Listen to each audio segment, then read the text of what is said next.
नमस्कार, मैं हूं राजीव रावत। न्यूज नशा में आपका स्वागत। सलमान खुर्शीद ने कहा कि भारत में भी बांग्लादेश जैसे हालत हो सकते हैं और यह बयान उस दौर में आया है जब भारत की संसद में वक्फ बोर्ड अधिनियम में 40 संशोधनों को पेश करने की बात चल रही है। कब पेश होगा इंतजार हो रहा है, 5 तारीख से इंतजार हो रहा है, न जाने कब पेश होगा। इसके प्लस माइनस क्या अभिमत निकलेंगे, इसी को समझने के लिए पूर्व राज्य मंत्री हैं याकूब सिद्दीकी जी, जो अल्पसंख्यक वित्त विकास कल्याण निगम के पूर्व में चेयरमैन रह चुके हैं, कांग्रेस के प्रवक्ता भी हैं और अल्पसंख्यकों के लिए गठित अनेक कमेटियों के मेंबर हैं। वो हमसे जुड़ेंगे और उनसे समझने की कोशिश करेंगे कि उनका पक्ष क्या है, जो कुछ किया जा रहा है क्या यह होना चाहिए या नहीं। याकूब जी, बहुत स्वागत है आपका न्यूज नशा में। ये जो 40 संशोधनों से युक्त बिल जो सदन में आने वाला है, जिसे केंद्र कैबिनेट ने पास कर दिया है, इसको लेकर आप लोगों का मत क्या है? क्योंकि अभी तो प्राइमा फेसी इंफॉर्मेशन बाहर आ रही है। हालांकि ये जानते हैं कि जब संसद या विधानसभाएं चल रही हो तो कैबिनेट के डिसीजंस को पहला अधिकार सभा का होता है कि उसके पास टेबल हो और फिर बाहर जाए। लेकिन ऑफिशियल अनऑफिशियल प्रेस ब्रीफिंग के बजाय गुप्त सूत्रों या अन्य सूत्रों जो भी कहे, उससे छन के जो खबरें आ रही हैं, मोटे मोटे तौर पर आप तक भी आ गई होंगी कि क्या क्या बदलाव करने की मंशा सरकार की है। आप लोगों का विचार क्या है? राजीव जी, इस देश के अंदर पहली जो लैंड है वो डिफेंस के पास है, सेकंड लैंड जो है वो रेलवे बोर्ड पर है और थर्ड जो अधिक लैंड है वो लैंड है वक्फ बोर्ड की पूरे भारत के अंदर। मतलब आप ये मान के चलें कि तीसरे नंबर पे बड़ा बड़ा खसरा जो है वो वक्फ बोर्ड का है। इनका ये मानना होता है, सरकार का मानना ये होता है कि जो व्यक्ति वक्फ करता है उसका रेवेन्यू रिकॉर्ड में नहीं है। इसके पीछे इनकी छुपी हुई मंशा ये है कि ये चाहते हैं कि जो लैंड रेवेन्यू रिकॉर्ड में नहीं है उसे हम शत्रु संपत्ति घोषित करके हड़प कर लें। ये वक्फ बोर्ड की पूरी जायदाद को हड़प करने की सरकार की एक सोची समझी साजिश है। इसका पुरजोर विरोध होगा, सदन के अंदर भी विरोध होगा, सदन के बाहर भी इसकी विरोध की तैयारी हम लोग करने पे लगे हैं। किसी भी सूरत में कोई भी अमेंडमेंट वक्फ बोर्ड जो 1995 का जो अधिनियम वक्फ अधिनियम बना हुआ है उस पर हम किसी भी तरह का रद्दोबदल नहीं चाहते। आप नहीं चाहते हैं, ये भी कहा जा रहा है, बताया जा रहा है कि मुस्लिम वर्ग में जो है और एक बहुत बड़ा वर्ग है जो चाहता है इसे, क्योंकि अब ये निर्धारित कर देंगे सीटें कि केंद्रीय वक्फ बोर्ड में कितने मेंबर हो, मुस्लिम मेंबर और राज्यों में भी। वो राजीव जी वो सब्जेक्ट नहीं है, उस पर हमारा कोई एतराज नहीं है, उस पर इसलिए भी एतराज नहीं है, वो व्यवस्था है। लेकिन आप वक्फ की संपत्तियों को हड़प करने की अगर साजिश रचेंगे तो उस साजिश को किसी भी सूरत में बर्दाश्त नहीं किया जाएगा। मैंने आपको कहा ना कि इनका एक ये चाहते हैं, माना मैंने कोई संपत्ति वक्फ की, मैंने राजीव जी आपको अपनी गाड़ी वक्फ कर दी और गाड़ी मेरे नाम है, गाड़ी मेरे नाम है और मैंने ये कह दिया राजीव जी ये मैंने आपको वक्फ कर दी, तो वक्फ करने से ही वो आपकी हो गई। आप समझ रहे हैं? मैंने जब आपको वक्फ कर दी तो आपकी हो गई। अब इनके इसके पीछे इनका ये तर्क है कि साहब राजीव जी के नाम तो ये ट्रांसफर हुई नहीं, लिहाजा ये सरकारी खाते में जमा हो जाए। तो इस साजिश को हम किसी भी सूरत में कामयाब नहीं होने देंगे और जो सरकार की मंशा उसको किसी भी तरीके से सीधे नहीं चढ़ने देंगे। अच्छा, आप इसको स्वीकार कर रहे हैं कि सेना और रेलवे के बाद तीसरे नंबर की सबसे बड़ी मिल्कियत भूमि और भू संपत्ति की जो मिल्कियत है वो आपकी है। तकरीबन ये 9,40,000 एकड़ से अधिक है। यस सर, अगर मैं ठीक समझ पा रहा हूं। मतलब आप दिल्ली राष्ट्रीय राजधानी जो क्षेत्र है तकरीबन 3 दिल्लियों के मालिक हैं। बिल्कुल बिल्कुल बिल्कुल, मैंने आपको बताया ना, ये तकरीबन तीसरे नंबर की मिल्कियत है भारत में हमारी, तीसरे नंबर की। तो ये भारत के लिए या अल्पसंख्यक समुदाय के लिए कितनी काम आ रही है, कितनी कारगर है प्रैक्टिकली?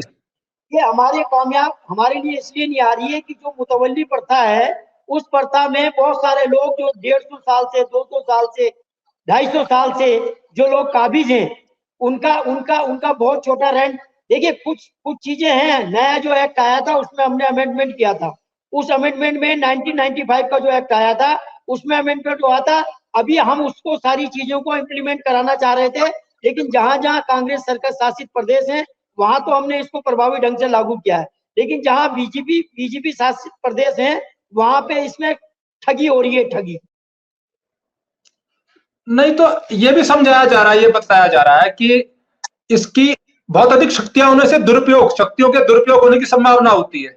जब आप लोग भी हिटलरशाही की बात करते हैं तो वक्फ बोर्ड के पास भी अकूत शक्तियां हैं, और शक्तियों में शायद अगर मैं गलत नहीं कह रहा हूं तो वक्फ द्वारा घोषित की गई अपनी संपत्ति पर जो पक्ष है, यदि माना गलत साबित कर दी गई है, गलत घोषित कर दी गई है, तो जो पक्षकार है वो कोर्ट में भी नहीं आ सकता, हाई कोर्ट और सुप्रीम कोर्ट में। देखिए साहब, वक्त ट्रिब्यूनल है हमारे स्टेटों में क्या जिलों में ट्रिब्यूनल बना होता है, वहां पे सुनवाई होती है, डिस्ट्रिक्ट जज और दो मेंबरान होते हैं, अधिनियम बना हुआ है, उस अधिनियम के तहत वो लोग सुनते हैं। और ऐसा नहीं है, मेरा ये कहना है कि वक्फ की संपत्ति का अधिकार तो मुझे है ना, जिसने वक्फ किया है, उसमें राज्य सरकार का या केंद्र सरकार का उनका किसी तरीके का हस्तक्षेप उसमें क्यों बर्दाश्त किया जाए? आप बताइए राजीव जी, जिस चीज की मिल्कियत आपकी है और आप उसके मालिक हैं, तो उसको आप जिस तरीके से चाहे उस तरीके से इस्तेमाल करें, ये तो आपका अधिकार है ना। अच्छा ये बतलाइएगा, आप कुछ दो नए नाम जानते हैं, A1 A2, ये सुने हैं आपने? क्या बताया सर? A1 और A2? नहीं, A1 और A2 से आपका अभिप्राय क्या है, मेरे समझ में नहीं आया। मेरा अभिप्राय यह है कि राहुल गांधी जी को जब नहीं बोलने दिया गया अडानी और अंबानी संसद में, तो उन्होंने उपनाम रखा कि भाई मैं A1 A2 बोलूंगा। ये जो A1 A2 वो ठीक है, ये जो A1 A2 है, अडानी अंबानी, इनमें अडानी का इनका जो भवन है, हाँ, महाराष्ट्र में जो उनका अपना बंगला है वो भी हाँ जी, वो भी वक्त की संपत्ति, यही मैं जिक्र कर रहा हूं। तो वही तो एक वर्ग ये आरोप लगा रहा है कि उनकी संपदा, उनका मकान सुरक्षित, उसके लिए सेफ पैसेज निकल सके, क्योंकि उसमें सारे बोर्ड के जो मेंबर थे उनकी सहमति नहीं थी, 2/3 की सहमति होनी चाहिए, इसलिए भी ये लाया जा रहा है। क्या ऐसा है? बिल्कुल यही है, बिल्कुल यही है, मैं सहमत हूँ इस बात से। दरअसल में उनके पास भी और जो धन्ना सेठ हैं उनके पास भी देश की बहुत सारी वक्फ की प्रॉपर्टियां वो उनके कब्जे में। हमारे देहरादून में एक बहुत बड़े नेता है जिनके पास एक बड़ी संपत्ति है, नाम मैं आपको जाहिर कर दूंगा, एक बड़े लीडर हैं जो कांग्रेस के भी लीडर हैं, मैं कांग्रेस के लीडर के ऊपर भी आरोप लगा रहा हूँ, उनके पास भी एक बड़ी संपत्ति है वक्त की देहरादून के। कर सकते हैं आप नाम जाहिर, क्योंकि वक्त के पास फिर वक्त काम क्यों नहीं कर रहा उसमें, ये बताइएगा। वक्त तो जिस संपत्ति को, देखिए ये राजनीतिक साठगांठ, जो लोग राजनेता प्रभावशाली होते हैं वो चाहे सत्ता में हो या विपक्ष में हो, वो अपने रसूख तो रखते हैं। रसूख की वजह से, क्योंकि इस भारत के अंदर अल्पसंख्यक समाज, आप जान रहे हैं उनकी हैसियत क्या है, आप उनकी हैसियत को अच्छी तरीके से, और पिछले 10 सालों में तो आपने उनकी हैसियत को जाना है। उनकी हैसियत आज किस पोजीशन की है आप समझ रहे हैं, उनकी आवाज को किस तरीके से दबाया जा रहा है आप जान रहे हैं, देश जान रहा है। मेरा ये कहना है, अगर हम इस आवाज को उठाते हैं, हमने राजीव जी ये आवाज उठाई है, देश अपने प्रदेश के अंदर भी हमने कहा है, लेकिन वक्फ बोर्ड का अध्यक्ष, जो मौजूदा अध्यक्ष है वक्फ बोर्ड का सादाब शम्स, वो क्या कर रहा है कि 1995 में एक व्यवस्था की थी कि भाई मैं म्यूचुअल कंसेस, उसने म्यूचुअल कंसेस से आधी प्रॉपर्टी बेच दी उत्तराखंड की। मैं आपको उदाहरण दूं, बड़ा आरोप लगा रहे हैं आप, कावली आप का बड़ा आरोप लगा रहे हैं। मैं आरोप नहीं है, मैं आपको साक्ष्य दे दूंगा इसके। कावली का एक कब्रिस्तान है, भाजपा का एक बड़ा लीडर उस कब्रिस्तान में काबिज वक्फ की संपत्ति है, और भाजपा का ही जो वक्फ बोर्ड का अध्यक्ष है उसने उसको म्यूचुअल कंसेस से दे दी। अरे तुम वक्फ की भी संपत्ति को म्यूचुअल कंसेस बना ही नहीं सकते, उसमें आपकी आपसी समझौता हो ही नहीं सकता। वो तो वक्फुल औलाद है या वक्फुल अल्लाह है, वो संपत्ति आपकी है ही नहीं, आपने उसे म्यूचुअल कंसेस से भाजपा के एक नेता को दे दी। नहीं, जब आप भाजपा के एक नेता बोल रहे हैं और उससे पहले आपने कांग्रेस के एक नेता पर भी बोला, तो अगर नाम भी खोल देंगे तो देश देश जानेगा तो सही, देखिए मैं क्योंकि उसकी संपत्ति जो नाम मैं जब आपसे कह रहा हूं और आपके बहुत सारे लोग इसको देख रहे हैं, वो सब समझ रहे हैं। भाजपा का नेता तो सादेव क्या कहते हैं क्या है, मिस्टर पुनीर हैं, जगमोहन पुनीर, क्या चौधरी जगमोहन पुनीर करके, और कांग्रेस के भी एक बड़े नेता हैं।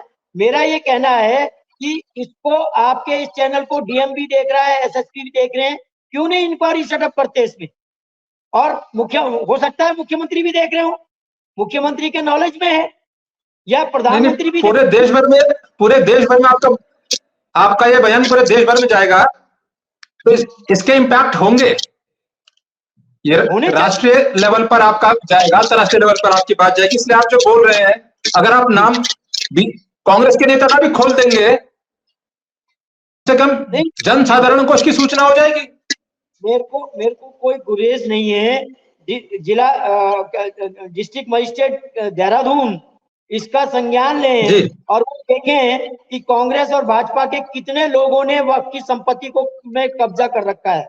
उस हमारे प्रदेश के अंदर जब से प्रदेश बना है आज तक इसका सर्वे नहीं हो पाया। आप बताइए ना, वक्फ संपत्ति का सर्वे नहीं हो पाया, कैसे स्क्रूटनी होगी, कैसे निकल के आएंगे नाम बाहर, कैसे क्या है ये सब।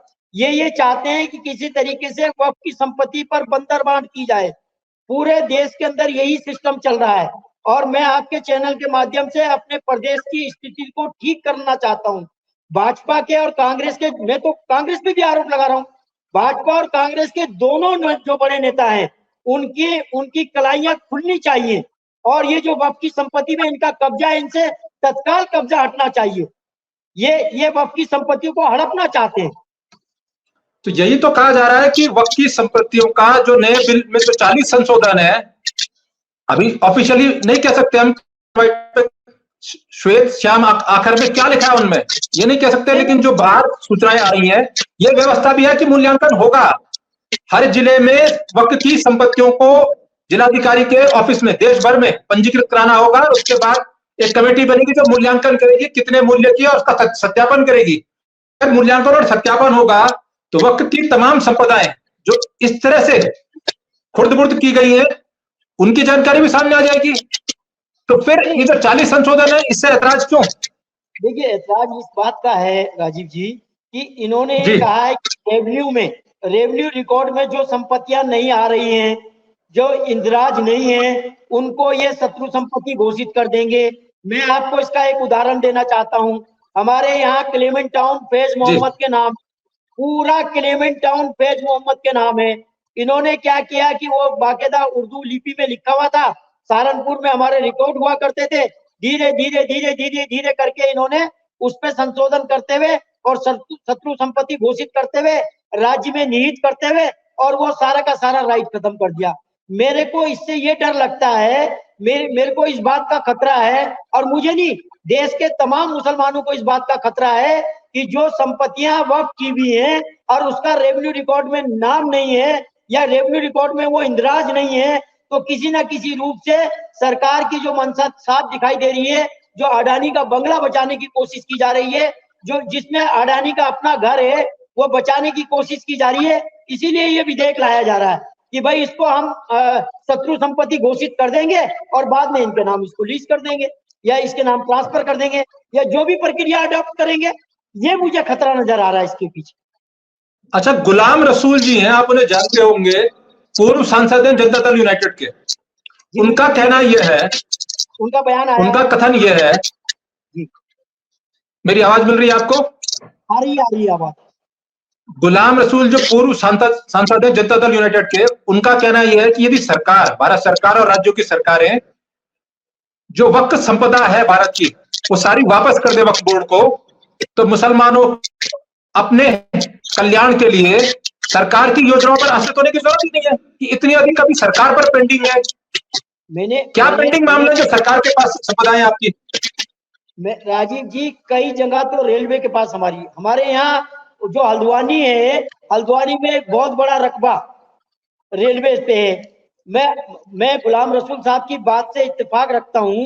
मैं ये कह रहा हूं ये हमें कुछ ना दे, कोई योजना ना दे राज्य की या केंद्र की, और हमारी जो संपत्ति है वो हमको वापस कर दे।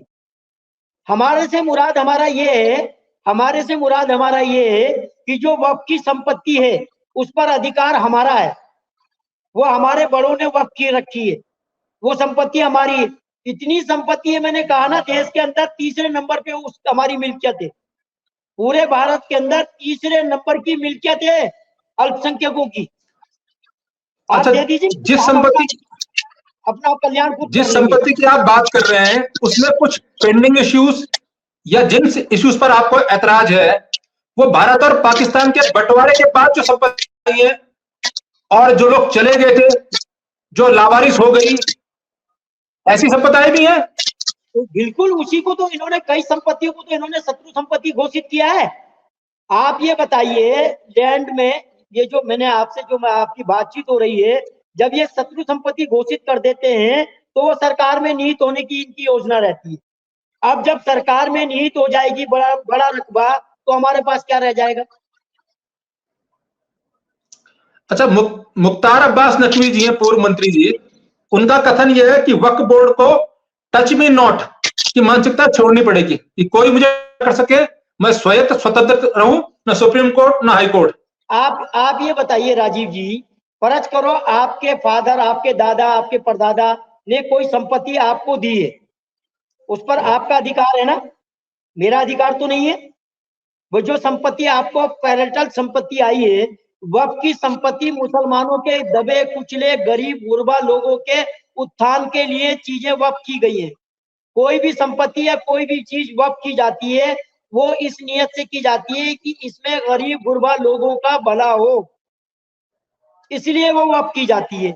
या उसका आने वाले वक्त में या उसके मरने के बाद उसका स्वभाव उस व्यक्ति को मिले जिसने वो वक्फ की है, तो उसमें हम दूसरे का अधिकार कैसे हो सकता है भाई? जब वो एक